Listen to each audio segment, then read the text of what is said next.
Hi hello ഐശ്വര്യം വീഡിയോസിൻ്റെ പുതിയൊരു വീഡിയോയിലേക്ക് എല്ലാവർക്കും സ്വാഗതം കേട്ടോ. നമ്മളിന്ന് ലേശം കൊഞ്ച് മേടിച്ചേ. നേരെ കുഞ്ഞു കൊഞ്ചാണ്. ഇതൊക്കെ ഇടിക്ക് നന്നാക്കാൻ അറിയത്തില്ല. നേരെ മൂപ്പറാണ് മീനിൻ്റെ ഒക്കെ പരിപാടി കേട്ടോ. മൂപ്പറാണ് കേട്ടോ നന്നാക്കി തരുന്നത്.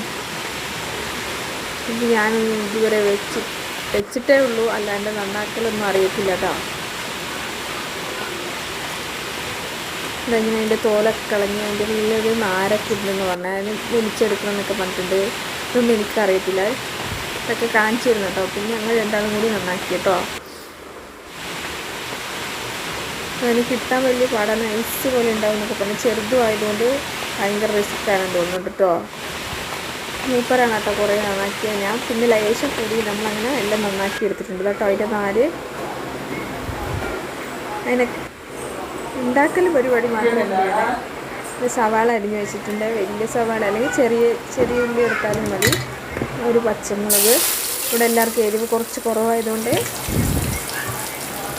സവാള നിന്ന് അല്ലെങ്കിൽ എല്ലാം കൂടി മിക്സാക്കിയിട്ട് ഇടാം. ഞാനൊന്ന് എണ്ണയിലിട്ടിട്ട് ചെറുങ്ങനെ ഇഞ്ചി വെളുത്തുള്ളി പേസ്റ്റ്, മുളക്, പച്ചമുളക്, ഉള്ളിയൊക്കെ ഒന്ന് ചെറുങ്ങനെ വഴറ്റിയിട്ടുണ്ട് കേട്ടോ.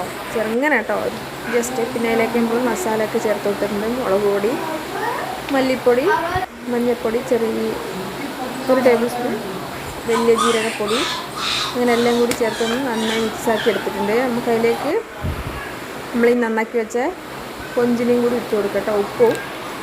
പറയാൻ പറ്റുമോ, ഉപ്പും കൂടിയിട്ട് നന്നായി മിക്സാക്കിയിട്ട് നമുക്ക് അതിലേക്ക് ഇട്ട് കൊടുക്കാം കേട്ടോ.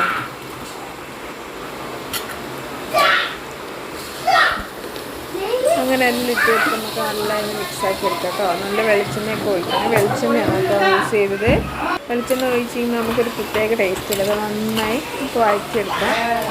അല്ലെങ്കിൽ എണ്ണ ഒഴിച്ച് ഫ്രൈ ചെയ്യണമെങ്കിൽ ലേശം ഒന്ന് വെള്ളം ഒഴിച്ചിട്ട് വേവിച്ചെടുത്തിട്ട് അതിലേക്ക് ഒന്ന് ഫ്രൈ ചെയ്തെടുക്കാം കേട്ടോ.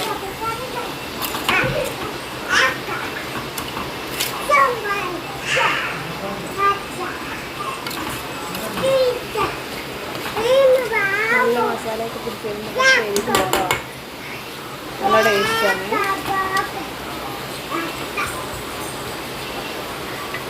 വേണമെങ്കിൽ നോൺ സ്റ്റിക്ക് പാനിലെടുത്തിട്ട് വേവിക്കാം. ഞാൻ ലേശം വെള്ളം ഒഴിച്ച് ഒന്ന് വേവിച്ചെടുക്കുന്നുണ്ട്. അങ്ങനെ വെള്ളം ഒഴിച്ചിട്ട് നന്നായി ഫ്രൈ ചെയ്തെടുത്തിട്ടുണ്ട് കേട്ടോ. പിന്നെ എണ്ണയൊക്കെ ഒഴിച്ച് നന്നായി വെന്ത് വന്നിട്ടുണ്ട്. ഇത്രയും നമ്മുടെ വീഡിയോ. അടുത്തൊരു വീഡിയോ കൂടെ. ബൈ.